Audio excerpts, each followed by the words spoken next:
Today I wanted to talk about the concept of a bucket list. It's a wonderful idea to have a list of things that you really want to do before you die. The thing is that I've heard everything from 20-year-olds to 80 or 90-year-olds talk about a bucket list. Is that what life is supposed to be about? A list that we just sort of check things off so that we get them done before we die? I think life is supposed to be a little more significant than that. So I have a different idea. How about instead of a bucket list, maybe out of a list of things that you always wanted to do or you feel you need to do, choose one.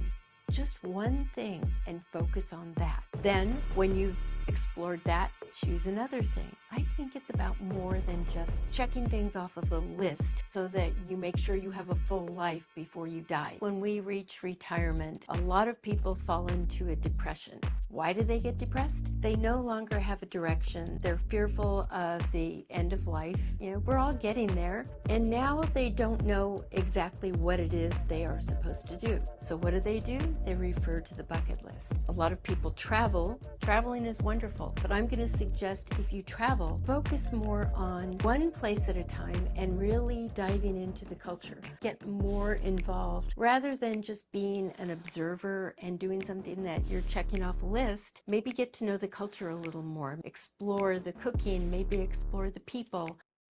I have said this before in videos. If we all went back and thought about who we were when we were 5 years old, if you asked us what we wanted to be when we grow up or who we were, we had a clear picture. We know who we are at our core from the very beginning, rather than have a list of things we check off as we get older. Choose one thing off that list and explore it. Maybe it's something that you wanted to do when you were 5.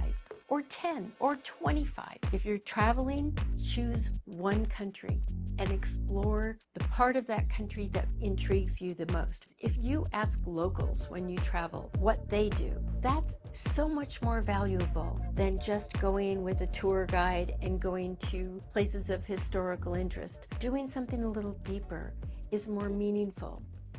Even though you might be checking something off the list, you're not just doing it in kind of a mindless way. You're doing it with thought behind it. You've gained something from it. It has changed you in just the tiniest little bit for the better. You continue to grow. When we're in school, we're not really interested so much in learning.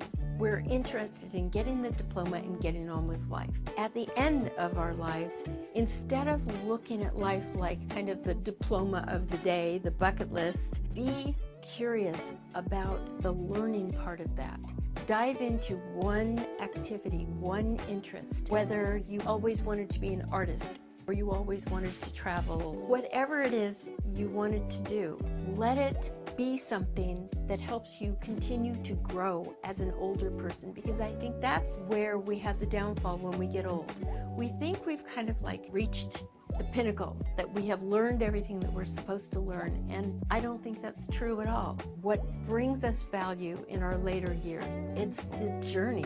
It's great if we really want to do something, but if we're only doing something to make it kind of a filler, a checklist, a bucket list, why don't we choose one thing off that list and really learn about it? If you travel, learn about the culture. Go off the beaten path.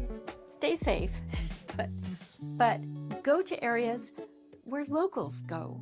Do the things that the locals do wherever you travel. Don't just sit on the sidelines with a guide being taught about the culture. Explore the culture. Get to know the people. Talk to the people. If you have a hobby you want to do, really dive into that hobby. Really give it meaning. Don't look at it as something you're checking off a list. Look at it as something that is helping you to continue to grow. For me, that gets rid of a lot of my depression. When I feel like, why am I doing this? That's depressing. But if it's something that's really intriguing me and I'm starting to ask questions and I'm really starting to learn about something, that's when I feel more inspired. That's when I feel kind of ageless, because I'm just living life. I'm not sitting on the sidelines learning something as a tourist or as an observer, as part of a checklist. That's my suggestion. Pick one thing and really dive into it. Then choose another thing from your bucket list, whatever you want to call it, and explore that to its fullest. If you got any value from this video, please give it a thumbs up, and if you want to see more, please subscribe to my channel, and I'll see you in the next video. Bye!